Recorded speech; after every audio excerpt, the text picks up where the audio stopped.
Bonjour peuple congolais. Ngaïnde Gonabino Christian Bolabia, membre peuple mokonzi, peuple souverain. Toye pona koyeb sabino makambo o etali mboka nabiso ezali likolo ya krik eloba gouverneur Mungulu Diaka mboka ezali na krik mboka ezali na matanga mboka ezali na matanga bakombola kango te. Donc bandeko na ngai toye lelo koloba makambo o etali Senko makambo oyo engagement Senko azwaki pona komema peuple na lumière pona komema peuple na kolongola mboka na libulu komema peuple na voie ya réconciliation komema peuple na voie ya gouvernement d'union nationale komema peuple na voie ya élection apaisée démocratique etc. Est-ce que tu commis tu atteindre but ou est-ce que Senko a atteindre but puisque les processus va bien en participe processus donc de participation inclusif to koloba et les processus oyo va bien en processus participatif to benga ki en introverti. Pourquoi? Parce que les processus participatif au batu nyonso bazali ko kota au batu nyonso balingi ba zala acteur sauf que babosana ba combattant ba résistant et puis processus wana et salamaki kala na libanda na Sun City et bimisaki bino 1+4 et ko bimisaki bino ba résolution et ko bimisaki bino constitution oyalelo et donc ba recherche et salamaki ba remarque et salamaki yango omoni que ba eko tchango processus participatif introverti intro c'est-à-dire na kati ya Congo oyo ke batu nyonso il faut ba mona batu nyonso bayoka et peuple azala pene ya cheminement nango peuple azala pene ya ba résolution na andi mango a adopter yango. Est-ce que tu commis à niveau wana? Est-ce que tu atteindre but wana? Voilà le vrai problème. Il y a échec, il y a Senko, non seulement Senko comme église catholique, Senko azalé kaka un tampon, un organe ou un organisme tampon pour na amema bino na voix wana. Puisque bango bazali ba politicien ti. Tout kana bien bandeko na ngai. Senko n'a fait que le boulot lui demandé par les Nations Unies. Pourquoi n'est-il ainsi? Parce que les Nations Unies ont montré que ndenge nini ya okota na Congo pour na processus na esalama. Erreur tolobi et outil déjà likolo. Donc tout a été déjà bouclé dans les Nations Unies. Tout a été déjà bouclé depuis l'administration Obama. Corruption salama kiwana. Makamama be salama kiwana. Kanamba a corrompa ki ba sénateur. Après ça, on a un lobby, va détourner vision. Il y a peuple, va détourner donc la vraie résolution. Oyo, peuple a quoi causé là. Et il y a une résolution, nous avons une méthode de travail. Méthode nini bazwa qui erreur il y a ONU, puisque ONU est aussi la erreur. ONU est la erreur. Bazali batu o bazali wal ba bengi ONU. Et ça, il y a un moment où Donald Trump a dit que club moko boye ya batu o ba limite monde évolué. To loba yango le président Trump des États-Unis a démontré en noir sur blanc. Donc ONU ba liaka bazali batu bazwaka mbongo et tout a été bouclé là-bas. Maintenant ONU a vu charge wana pour na yesiko a procédé. A ko tinda ba organisation internationale ou agence spécialisée na ye o esala ba masolo wana ezali agence spécialisée ya ONU ezali ba koyo kotina intermédiaire a bongo ye azu masolo sikoyo akumeli. Pourquoi bazwa ki Senko? Parce que ba dit que Senko ezali proche na peuple pour ne lo kwana ezala approprié par la population et malheureusement la méthode a été mauvaise puisque méthode ba employé tobi eza méthode sur mesure. Méthode, il y a commanditaire. Et qui dit méthode à commanditaire, il y a un commanditaire ONU et évaluateur. Ezali Senko Basango et évaluer, c'est la classe politique totalement donc congolaise. Voilà. Donc il y a les rapports commanditaires, évaluateur et évalué. Donc voilà, échec place ezali wana donc peuple batie pembeni, peuple a s'intéresser va faire intéresser eloko wana te, peuple a moni ba imposer ma méthode, ba imposer makambo.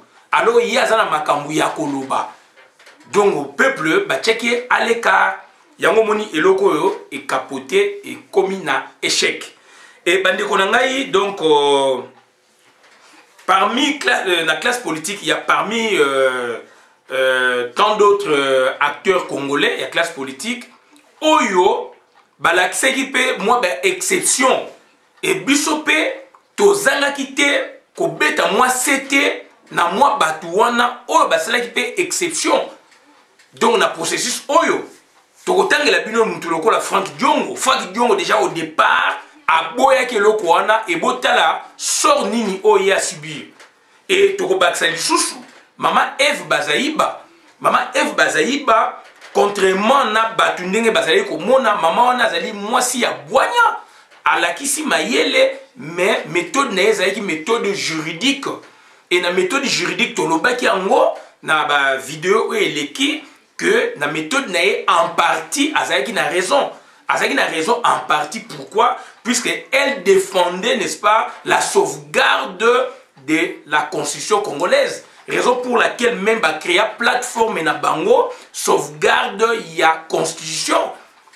Et donc au-delà du 19 décembre, elle voyait qu'on avait encore 4 mois pour organiser tout élection, tout ce que classe politique et qu'on allait préserver cette constitution. Mais il était dans la classe politique, d'où Bamoussou Bandimi, Kanambe, Bapé, une année. Et voilà, classe politique Esaïe qui divisait classe politique congolaise par rapport à la méthodologie. Et bah Moussous Bazali Wana, donc Bazali donc Tol Banini Bazali Malanangombe. Donc ce sont des gens qui ne veulent pas réfléchir alors qu'ils ont des capacités qui peuvent, n'est-ce pas, leur permettre de réfléchir, de pousser des raisonnements vraiment donc plausibles, raisonnements convaincants. Raisonnement convaincant, c'est-à-dire que donc il y a remise en cause quelque part. Ils allaient donc raisonnement absoluté, donc ils allaient donc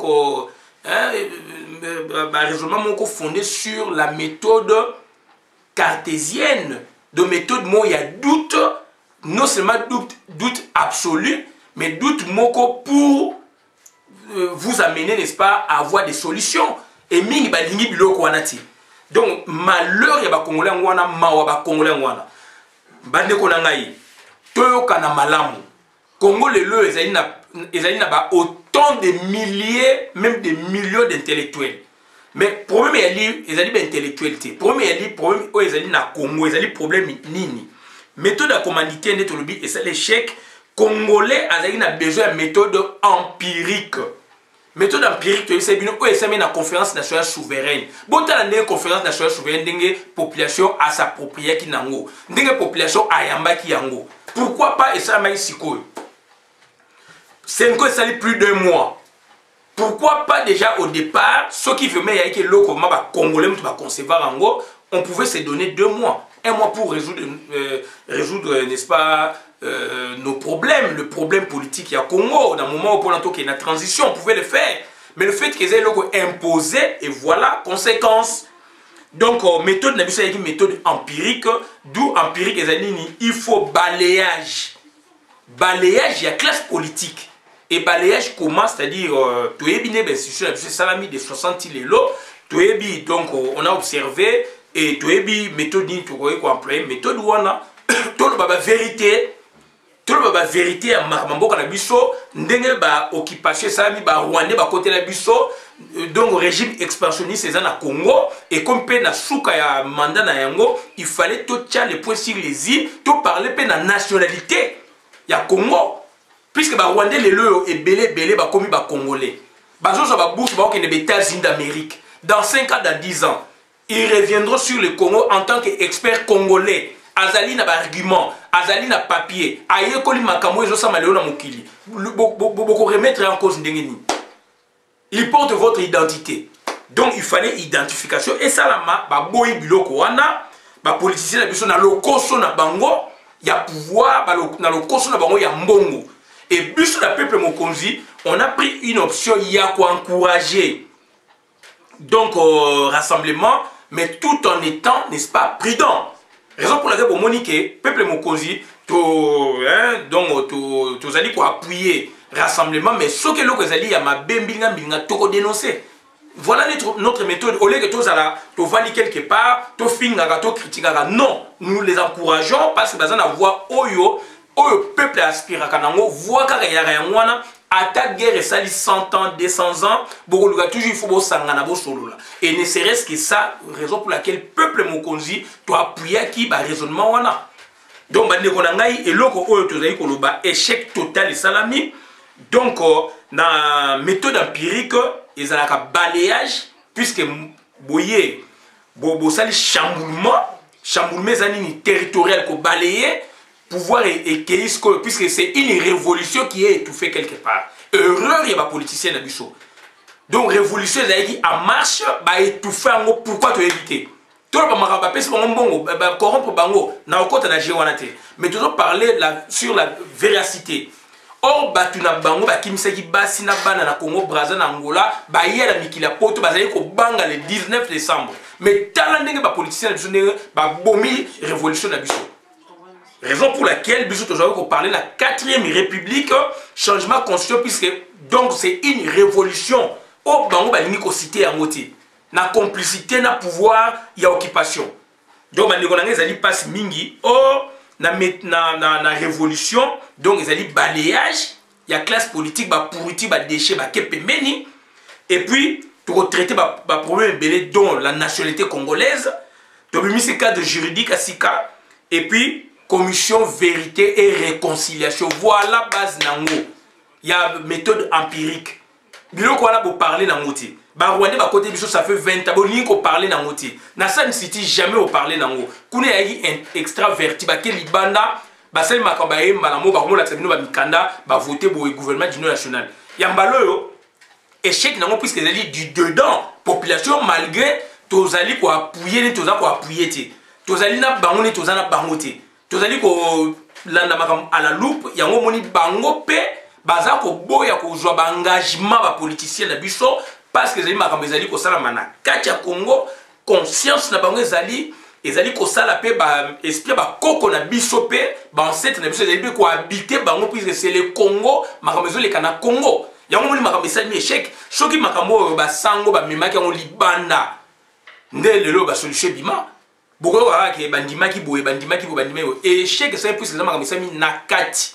C'est là où moi je félicite un peu Nations Unies par rapport à processus basalaki na Sun City. Donc les Nations Unies, n'est-ce pas, se sont amendées, se sont corrigées, na kati, sauf que récite na bango récite ça mité poani par rapport à méthode au ba employé méthode à commandité. Or nous on a besoin de la méthode empirique, méthode ya kati ya masolo kati ya observation etc. Donc bandeko nanga ezali passe mingi et lelo yo tozali ko mona classe politique na biso place bakei ezali mawa mingi puisque moi je n'arrivais pas à comprendre avec toute l'expérience que le Congo a depuis 60 jusqu'à aujourd'hui to tomber na erreur wana to tomber na piège oyo ke ezali visiblement moi na même ya akenaka kelasi te moi na oyo même muta pousser ba classe misika te mutu oyo même asali politique te tango expliquer ye non si bazo comprendre que bazo ko sabino comment expliquer ba politicien oyo ke basali preuve na politique à Congo ba tomber na ba piège à boye oyo ezali komona na clairement bozo ko ndima constitution oyo epesaki pouvoir oyo président de la République mandé sili apa azali usurpateur azali occupant bondimi texte oyo ko régit entre guillemets transition constitution ezali et puis ba accord ezali mais c'est de n'importe quoi alors que on sait que donc un génocidaire un dictateur ne se reconvertit jamais en démocrate bande konanga ezali pasi mingi yango tozo senga na jeunesse congolaise botala eza leçon munene ya politique ezali leçon munene ya politique Nous aussi, on a pris la politique sur l'État comme ça. Bien que tout le monde est politicien depuis sa maison, depuis sa famille. Mais politique politicienne, sur l'État. Ça, c'est une école. Et nous avons la mingi na combattant nene dont j'étais le nom ici. Oh, balingi batu na kotanga babenga na kotanga na bango kombo. Tokuta na ye place toujours à bus. Alobaki yango abinde konangai ngala salaki na sécurité. Combattant kombo munene. Ngala salaki na sécurité. Mais politique ils ont les canaux au monde en sikoyo na ko vivre en sikoyo. Donc pour dire que il est conscient de tsenga bindeko yokutu aux un esprit à vérité. Ce que batu nyos tout ba combattant nyos tout ba résistant nyos tout ba un esprit oyo to ko avancer nde to avancer bandakala abindeko na nga sai na sécurité. Na sai na politique to mo na sécurité. Je suis combattant résistant comme yo comme bandeko nyos mais oyo les kalelo na au monde en sikoyo. J'apprends et na ndeko bravo en tout cas au marqué ngai. Donc voilà, donc exemple mais Batumoussou va vivre biloko il y a 25 ans, 26 ans la démocratisation, Batumoussou va vivre à l'université place Masoulé Bandaki. Donc il y a déjà, donc Batumoussou va vivre aujourd'hui de 33 ans, 34 ans. Donc Batumoussou va vivre à Awa il y a 15 ans, il y a 10 ans, il y a 26 ans, puisque la démocratisation dans Congo, ça s'est déteint sur l'Europe. Il y a 5 ans, il y a 2 ans, il y a 6 ans. D'où maintenant, il y a des subtilités politiques. Il y a des tactiques politiques à saisir. Est-ce que le processus est éduqué Batu? Est-ce que le processus va tirer les leçons pour comprendre la politique ndenge machaka? Tozali na poto. Est-ce que la politique ya poto ezali ndenge moko na ya Congo, na Afrique? Tout ça il faut qu'on y ait. On risque de la théorie à côté de l'Union totalement, on peut appliquer en Afrique. Donc, ils manège les wana. Donc, il faut comprendre. Donc, pour vous dire que, quand on apprend la politique, auprès il y a un initié politique, il n'y a pas à métier. Il n'y a pas à métier, ça s'appelle des erreurs naïe. Puisque nous tout à des erreurs naïe. Même les États-Unis, Obama, administration n'a jamais erreur pe comme Bima. Trump peut à on a passé des erreurs naïe. François Hollande a appelé des erreurs naïe. Mutumo a parfait dans mokili na domaine yosto azalakate. Donc donc à tous les spécialistes il y a toujours une petite erreur par moka des erreurs ezalaka. Donc quand on apprend aux années de parti politique, aux années école mode d'apprentissage politique. Donc toujours au senga oyeba est-ce que bloco nazali école nazali parti politique nazali association ou avocation politique nazali est-ce que ça n'est esprit monolithique esprit kaka ya komona makambo côté moko ya bloc moko côté musuté est-ce qu'il y a des contradictions est-ce qu'on peut contredire le leader puisque a vu décision mabé puisque parti notamment la BNT puisque association notamment la BNT ce que association bon ezali parti bon ya bon ezali ndeko na ngai demeurer. Ce que les alliés, ça na yo. Puisque ce que ont apporté correctif, barolingate. Donc il y a des partis politiques comme ça, il y a des associations à vocation politique nengwana. Donc il faut to yeba, il faut to biman esprit à fanatique ou fanatisme. Total la nation congolaise, total la mboka. Yango moni biso peuple mokonzi to kumisaka tout le monde ou aligné vers le changement ou aligné vers le vrai développement. Donc voilà. Et le vrai développement, même la poto mutumo atteindra en côté. Et idéal au aspiraka. Donc nous, on est dans cette voie. Donc il faut quitter tribalisme. Il faut quitter clanisme. Il faut quitter régionalisme. Il faut créer un ADN. Donc il faut créer ADN national. Donc il faut créer ADN national. ADN national nini makila ya Mongo, ya Muswahili, ya Muluba, ya Mungala, ya Mukongo, ya Boeboe et comme makila moko. C'est une fiction politique. C'est une fiction juridique. Ils allaient imaginaire juridique. Ils allaient imaginaire politique. Il faut aspirer les lokowana. C'est ça la nation. Et nation, c'est imaginaire politique. C'est une fiction. Donc, ce qu'on aspire dans notre ondimi, en notre, au cozon à la clan, au cozon à la tribu, au cozon à la groupement, au cozon à la village. Et dans le groupement, il y a aussi des problèmes. Groupement, dans le groupement, au Bokomona, village, village, on connaît un peu dominant sur d'autres villages. Ce qu'on a une ethnie, au moins on a sous-branche ethnie, ou bien sous-branche moroboé. Et aux années, il y a domination sur les autres. Donc, la différenciation, mais quand on est devenu déjà un État, sur le plan juridique, aujourd'hui, 57 ans, sur le plan politique ou historique ou anthropologique, ça remonte à l'État indépendant du Congo, sociologique même, donc plus de 130 ans, on doit aspirer à ça, puisqu'on est une identité. On n'est plus une tribu. On n'est plus dans la logique d'une ethnie. Pour que le leader soit bimio le bakaza ngai non. Ngana sana vidéo qu'on a ti. Ngana ko na Kinshasa, bandinga na musuku ti lelo ndeto ko na yeba ka bikolo na bangote. Et inversement bango pe ba yebi ekolo na ngai te peut-être ndeto koli to koli mutu mususu akotuna boye na masolo bonde azaki ekolo boye ekolo. Na Kinshasa bandeko na to koli to yeba na ki bikolo te. Toza ko liaka na banda ko pe ya baninga. Tolali mutu moko, toko mona kelasi, toko mona religion, toko mona materia, toko mona donc tozali congolais, tozali kinois. Bande konanga il faut to bima na clanisme. Et comme mabiso nulle part, toke na kufa. Toke na kufa. Puisque na 60, on a eu de grands leaders na 60. Ba Lumumba. Est-ce que Lumumba zali kaka yeba tete là?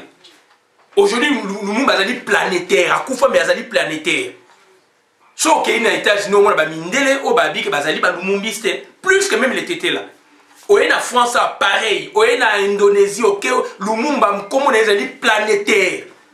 Mandela comme on est allé planétaire. À cause de quoi? À cause il y a leadership naïe, à cause il y a aspiration naïe vers le haut. Il a quitté son ethnie, il a quitté son clan, sa tribu. Bien que bakundie kaka na mabele na bango, mais sur le plan aspiration d'unité nationale, sur le plan donc probité morale. Donc bazali bato ba komona makamususu, ba Mahatma Gandhi. Ba komona ezali le planétaire parce que nini basali musala na ndenge o esengeli puisque ils ont aspiré très haut. Donc bande konangai, il faut totika to longwa esprit to se court-circuitaka biso na biso na biloko moko ezanga tina alors que lelo yo elaxi polele tango biso tozo ganga na sito ofingana makambo yo sama likolo. Donc on doit éviter ça. Tozo senga na batu, il faut donc créer ADN national. Donc c'est encore malheureux na moment où to parler à biloko wana parce que congolais to tomber trop bas. To tomber vraiment à niveau vraiment trop bas. Donc il faut to aspirer, to mata bande konangai. Donc eloko oyo tozali koloba yangwana soto lingi lobi Congo e marché malamu mutu nyonso akobima lobi azali na ba conviction politique makasi pona mboka, il faut kokumisa ko encourager na voix oyaza kolanda puisque mwana mukabeta kape mbonda bakolope babina kambe balobaka munoko ya mukola te lumbaka solo keba malobe bimaka kune za malamu. Donc bande konangai toza na monde ya complémentarité. Toza na monde ya complémentarité. Et voilà échec place de commis à classe politique congolaise. Voilà échec. Voilà échec mot cuisant auto commis lelo parce que nous n'avons pas été prudents, nous n'avons pas été initiés, nous n'avons pas été vraiment malins par rapport à Batu. Oyo bazana biso en face baleki biso mayele kana baleki biso mayele azo sakana biso alors que on avait tous les atouts nécessaires pour ko balayer bango ko bengana bango mboka na biso ezonga et bandeko nanga c'est malheureux puisque aboyi ko yamba basango blocage et salami il fallait basango basisa musana bango hier donc basilisi. Et maintenant, rencontre wana siko ba policier na osangisa bango et tolobaki na ba vidéo na biso mususu ya collectif Total tolobaki nini ba sango senko ezali c'est une chance et bimi na kati ya Congo organisme moko boye eza ko sangisa ba bazali au milieu du village maintenant à part ba sango ya catholique to joa scope to ko sa recours na banani pona ba mema biso na ko sangana ko solola ou à moins qu'il y ait une autre force et y a balayer tout le monde. Et bande konanga ici koyo nani ako rassembler batu puisque to komi na point ya suka maele pe ya batu pe suki wana. Mais kana me maele si et suki telo ka luka ki a joué yango a imposer bino loko ya lingaki. Autant de ministères a joué ko le kabino boye a joué ko le kabino alors que biso mto une avantage bino doit une avantage. Pas besoin représenter peuple. Bande konanga tokoti na période ya inertie politique tokoti na période ya inaction politique et période oyo but ya ex pouvoir en place but ya ex majorité présidentielle but ya occupation c'est détruire le rassemblement et dans les jours qui viennent ce que le moko ya sike bimité il y aura embauchage et débauchage, il y a des politiciens, il y a rassemblement, il y a des politiciens, il y a plateforme et sauvegarde, il y a constitution, il y a des politiciens, il y a des songolo pakala. Oyo, bazali nangambu ya kabilate, akosala débauchage et embauchage, akosomba bango. Pona ko fungola, gouvernement na ye oya ko benga ngolobi d'union nationale. Puisque Allah a besoin de binoter pour légitimer, pour reconnaître et pas nous autres. But de reconnaître. Tu as appuyer bino, tu as appuyer puisque c'est un processus. Mais donc il a ici c'est quoi que quand on a pour légitimer sur le plan interne. Et qu'est-ce qu'il va faire? Il va embaucher, débaucher dans rassemblement. Embaucher, débaucher na plateforme ya oyo Eva bazali ko tenir à quoi embaucher ko débaucher na ba société civile à quoi embaucher ko débaucher na ba plateforme oyo bazana tendance ya aux vraies oppositions puisqu'il y en a qu'une seule donc bande ko nangai eloko o kana metike na yango wana pona que à ouvrir oyo ya ko benga nini remaniement ya gouvernement na ye tout en maintenant Sami Badi Banga comme premier ministre et à côté siko batu soi-disant bauti na diaspora à côté batu soi-disant bauti na rassemblement à côté batu soi-disant bauti na plateforme ya mama Eva Bazaïba à côté batu soi-disant bauti na société civile et bande konanga voilà la démarche ezali magité voix ya ngwana soka sali yango te a kotika na gouvernement na ya Badi Banga et là même yé mo kozalaka coincé. Donc batu muso ba ke topesi maile eza topesi maile était schéma ya ngwana oyo batu wana baselaka schéma ya ngwana visiblement tanga boy bino a succès bino wana ayebaki na moment nini akobenda bino akosukisa bino pona yeazwa périph na ye et il s'en fout na reconnaissance internationale pour moi problème na ye like inde amemi bino bo élargir pona yeza inclusivité à un moment paf a succès bino à ce que nini bo pesa ye combo pour la primature 4 ou 5 non o ya ko pona Mobutu asala yango ba dictateur basala yango mais bino boza ko santeni na ba texte to yese bino momo eza ba texte eza ba bloc ba acteur les droits n'est pas tant c'est que c'est quand disent les textes mais c'est qu'en font les acteurs eza momo ba acteur donc bande ko ngai ezali mawa mingi il faut s'attendre à embauchage, débauchage côté la plateforme Oyo, Natangele Bino, pour élargir le gouvernement. Et schéma ya ngwane ezalaka bongo. Ezali magité, baza ko pesa on peut mailler l'été tout moniango depuis démocratisation à Congo ti leloyo tout moni makamwa ndenge salamaka. Laurent Désiré Kabila tanga yaki asali na premier gouvernement na ye. Après, ils ont obligé à élargir. À élargir, c'est que nous avons Congolais. Ou à coûter sur place. Donc, pourquoi ça la rango? pour naïe ngunza salam autant de fois munguludiaka etc.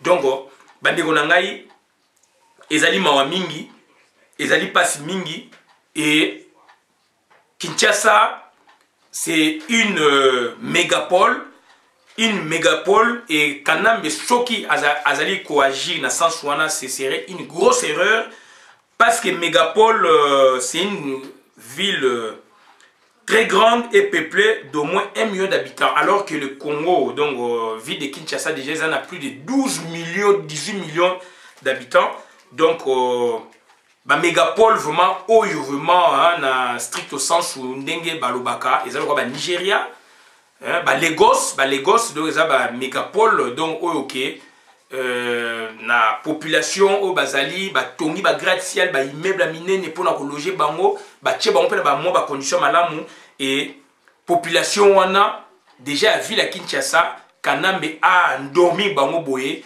Kanambe a sakana bango boye je ne pense pas. Et nous comptons d'abord sur tout le monde, sur tout le Congo dans son entièreté et surtout sur la mégapole, donc ville à Kinshasa. Donc, ezali mawa mingi puisque Congo étant une mégapole, ezali na ba exigence nango na niveau ya monde, na niveau ya développement, ndenge ezali penser alors que Congo na biso ezali na agenda. Il y a pas PNUD, un agenda, il y a ONU, un agenda, il y a Banque mondiale, Fonds monétaire international pour son développement.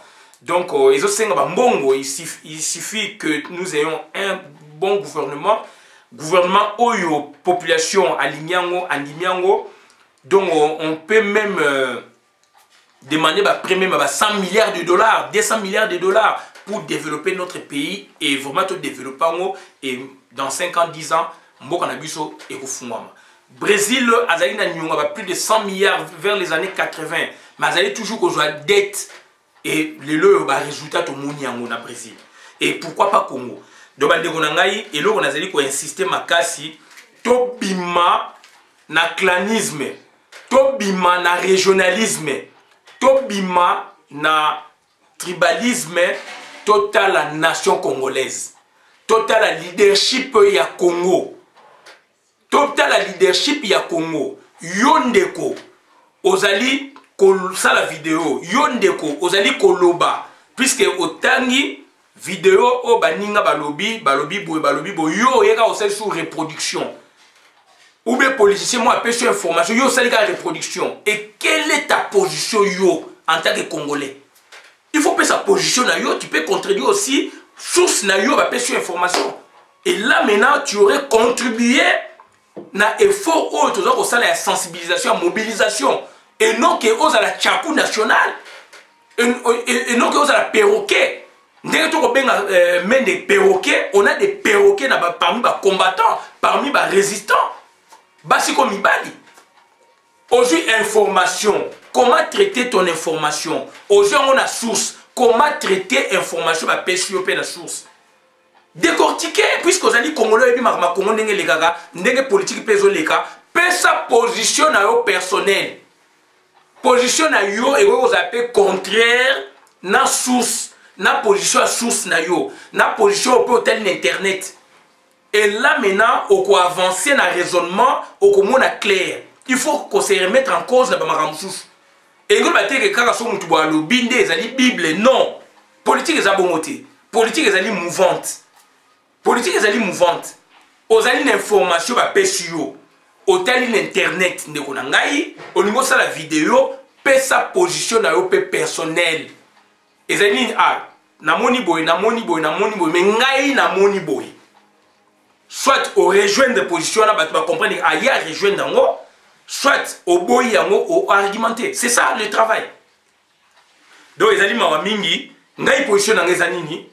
Échec, je vous ai parlé du méthode commanditaire et ça bien été namoni o sen quoi sali sans que baïb sa busso puisque na yebiango na bino eza méthode commanditaire c'est passé à quoi nous pensions n'est-ce pas à une autre méthode il y a empirique il y a terrain oyo to yebi makam na busso ndenge zali il y a ça ne va pas il y a des occupants na kata mboka na busso boye ba kompe na suka qu'est-ce qu'on doit faire est-ce que ton dimi bango batika la ko ba congolais. Est-ce qu'il faut tout ça là? Voilà, c'était ça le travail, tout parler de ma nationalité. Ça, c'est ma contribution na katia combat. Ça, c'est ma contribution. Puisque na tangi pe baninga, na moni pe baninga, na kolanda bango ou pas, ou na se démarquer na bango, puisque j'ai des arguments. Sans argument, tu as baraté. Sans argument, tu as une vidéo. Puisque, et comme le quoi routine, il faut qu'on sorte dans la routine, il y a professionnalisation, il y a politique à Bouzoba. Il faut qu'on mette la routine, voilà. Il faut qu'on mette la routine, voilà. Il faut qu'on remette en cause. S'il faut le faire. Et il y a beaucoup de possibilités de remettre en cause Makamboyo, les politiciens, les biso. Et notre coopération aveuglément. Et notre coopération aveuglément. Nous tout pouvoir n'a essili. Bozo pesa un mandat. Et dans l'entretemps, F Bazaïba a tellement une monogoté azako loba nuit et jour. Et batwa linko yoka iti. Bazo mona le ko la zoba neti mutazo makambo ya soloté. Tosuki wapi. Mais nous, on a pensé déjà à dire que cette dame est là en partie raison par rapport à sa méthodologie. C'est justifié.